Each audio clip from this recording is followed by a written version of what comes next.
All right, so we got some big news. Our racing league now has a name. Yes, it is no longer CKT, aka Cleaner Kick Tour. It is now the Funday Showdown.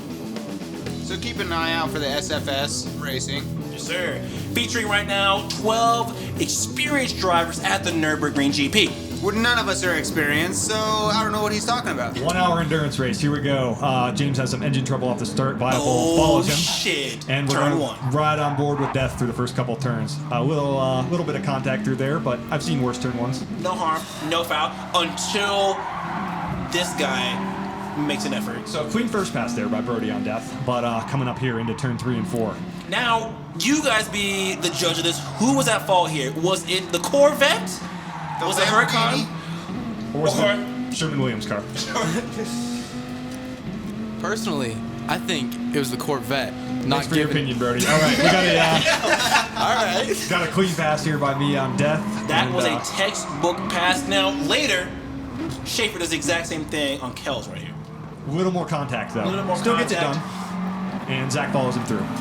Which is a very common theme. That was Zach's thing this race. Yes. Anyway, up front here we have Havoc, our Canadian friend, leading the race, and looks like he's going to walk away with it. Looks good in the Lightning McQueen livery, but unfortunately, his speediness would dwindle. And the guys with Rusties just didn't really keep him up front. Anyway, this here, candidate for pass of the day. Look at that. Oh, shit. Tim was left nowhere to go and found a way through. If he'd gotten by Brody too, I'd have given that pass of the day. It would have been a nice pass. Anyway, we're skipping ahead a couple laps here to Brody for a pass on Havoc. Looking for a move into the hairpin. Stuffed him wide. Or did he? Because he came right back hard charging to the hairpin. This is why he had to get the move done at the hairpin. Brakes a little bit later. And there it is. Makes it stick. For the lead. New leader. Go later. Brody Sugar. Now we have James and Zach going through on Tim. Zach once again following through.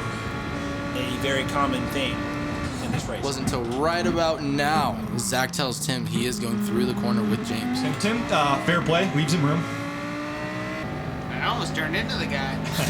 All right, and now this time Zach around the outside of James, and this puts him in second place net, and he's going to try to chase down Brody here for a very interesting pass. Now, what's great about this, too, is we're on the hard charge to catch Brody, but Brody, as you can see, we finally caught him. Brody, why did we catch you so quickly? You guys caught up to me so quickly because I decided to slow down. Never mind that, because now we're coming up to a very intense three-wide battle. And Brody nopes out.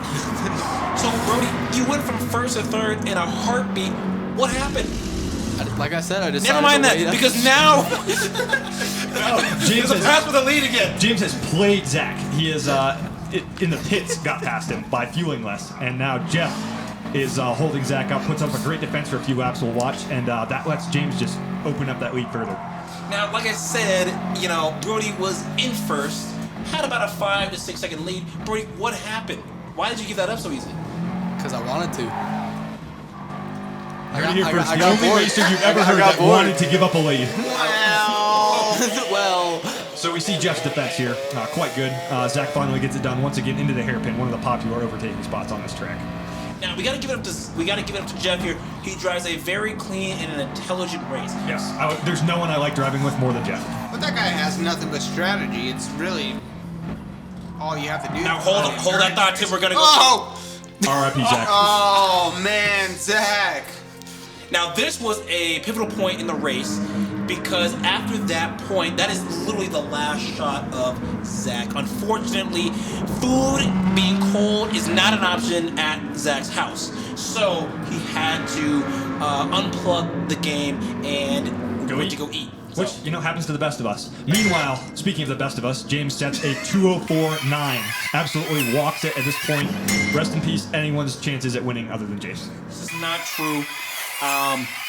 Everybody had a shot to the very end. Anything could happen. James still won the race. And there's the 2:04.9. Now back to something more interesting. Tim locking up. And Slide going through, taking advantage of that mistake just as you do. Another guy that doesn't get a lot of credit, Slide had a very quiet race, was by himself.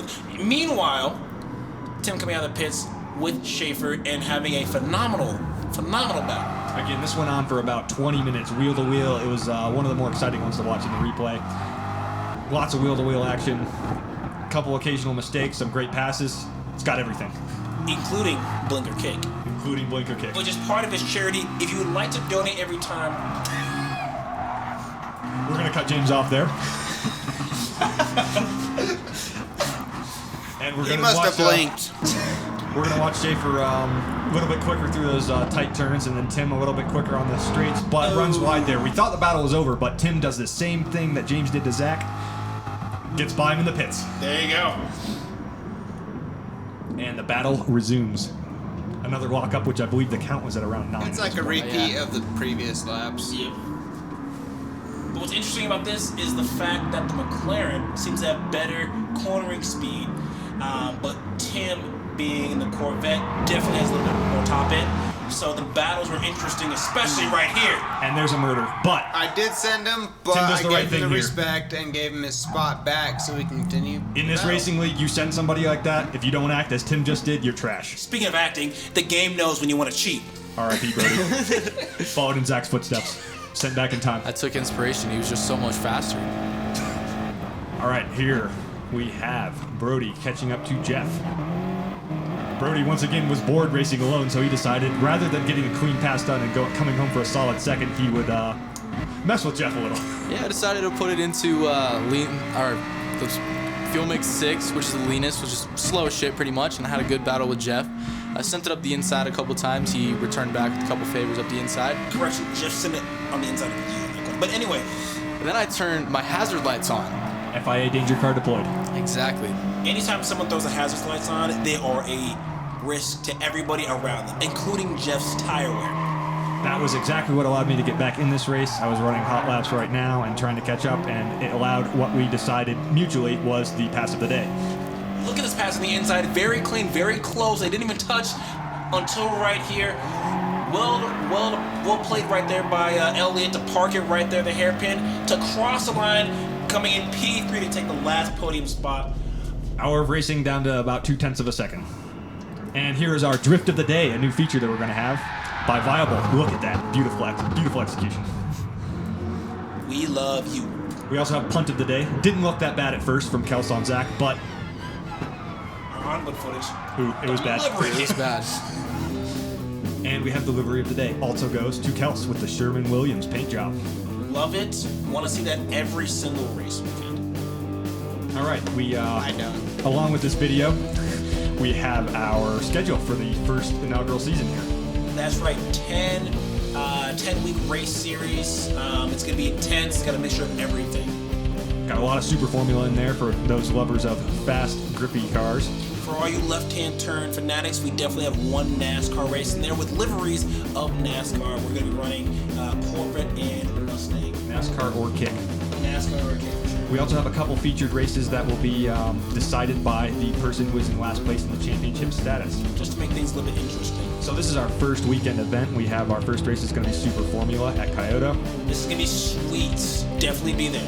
5-minute qualifying, 25-lap race, balance performance on, no boost, no slipstream on reel, no tire wear, no fueling for that This one. is just a straight from flag to flag. This is going to be an intense battle for 25 laps. Our event number 2 is mixing it up a little. It's going to be our OnlyFans GP. James was waiting for that one. It's also known as the Chicane of Death at Dragon Trail Seaside. 16 laps. Reverse grid from race 1 results.